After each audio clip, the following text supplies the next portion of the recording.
Hello, everybody. I hope that you are doing fantastic. So this is your music history lecture for this week. We're kind of switching gears, going from jazz over to Broadway. Um, some of the artists are still the same, though, and you might recognize a few names as we go through. So we're just gonna get underway. Maybe, there we go. All right, so here is your first set of terms that I want you to know. Um, So a theater is a Broadway theater if it has 500 or more seats and is in the specific theater district of New York City. Um, so it's a very specific district starting on, well, not starting on, it's on Broadway. And then it goes down to 41st. Um, but it's not important that you know where the district is. Just know that there's a theater district in New York City, and any 500 or more seat theater there is considered on Broadway. A theater is considered off Broadway if it is in New York City, anywhere in New York City, and it has between 100 and 500 seats. So that's a big difference. They're slightly smaller theaters, and then they can be anywhere in the city. They don't have to just be in the specific district. Um, A theater is considered off Broadway if it is in New York City and it has less than 100 seats. So if it's a really small theater in New York City, it's considered off Broadway. There's also West End. West End is London, England's version of Broadway. So a lot of shows, they go back and forth. They can either start on Broadway and then go to West End for revivals, or sometimes they start on West End and then move to Broadway. Um, Here is your important question to think about as we go through this assignment or through this lecture is what makes a musical different from an opera? Um, we're going to talk a lot about operas, or we have talked a little bit about operas, um, especially with the 1900s music.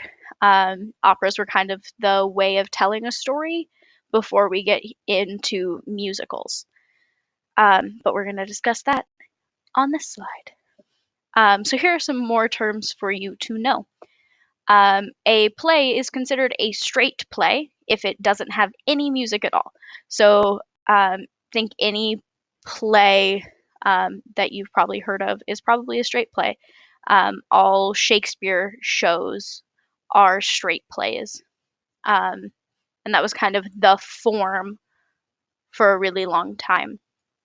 A musical is a show with music that tells a story, but it has scenes and dialogue in it. Vaudeville is a variety show with no story at all. So it's really just different acts doing different things. And you'll hear that periodically when you get into deeper, when you get kind of around the Great Depression. And then an opera is a musical that doesn't have any dialogue. It is only singing, but it still tells a story. So that's opera is different than a musical because it doesn't have dialogue. And an opera is different than a vaudeville because an opera still has a story to it. All right. So the early years of Broadway, the first long run opera on Broadway was a 50 show run of a show called The Elves in 1857. Um, Historians believe that the first musical, which was called The Black Crook, opened in 1866. So notice we've gone a little backwards in time right now. This musical was 5.5 hours long, and it ran for 474 performances, which sounds like a lot until you realize how many performances that shows run for now, and I'll get to that in a little bit. There was a duo that kind of imported over to America, and they were called Gilbert and Sullivan, and they were famous for operas. And their big thing, they started creating family-friendly operas. The first one was HMS Pinafore in 1878. I do have you listening to a song for this for your worksheet. So remember what type of show it was. Um, in 1906, Broadway began installing marquee lights. They used white lights because they lasted longer than lights that were colorful. And so the street was just lined with white lights. And so it earned the theater district the nickname the Great White Way, because there's so much white light. So we get into the Roaring Twenties. The Roaring Twenties was our big height of jazz. So we are back to where we were last week for history. In the 1920s, Broadway had to begin competing with movies. So they had to become more showy. They could no longer be 5.5 hour stories that weren't very exciting to watch, because now people had a different option for evening entertainment. So new musicals tended to ignore plot in favor of emphasizing star actors and actresses, big dance routines, and popular songs. So Broadway shows started to become a little more of vaudeville at this time. Florenz Ziegfeld began to produce big song and dance shows, and he called it Ziegfeld's Follies. Um, we had a musical that was listed in our upbeat versus ballads, called Funny Girl, and Funny Girl is a story of a girl who was in Ziegfeld's Follies, and kind of what it was to be in that. And they had like very, very little story, like enough to keep it a musical, instead of it being a vaudeville show. The first complete musical, called Showboat, opened in 1927. So we're towards the end of the 20s here. This is also when we saw a rise in American playwrights, and the straight plays started to come back. The first big American playwright was Eugene O'Neill, um, who also wrote very, very long plays. um, and so we see that in the Roaring Twenties, as well as the rise in musicals. But remember, Showboat is the first complete musical. So now we are in the golden age of Broadway, starting in 1943.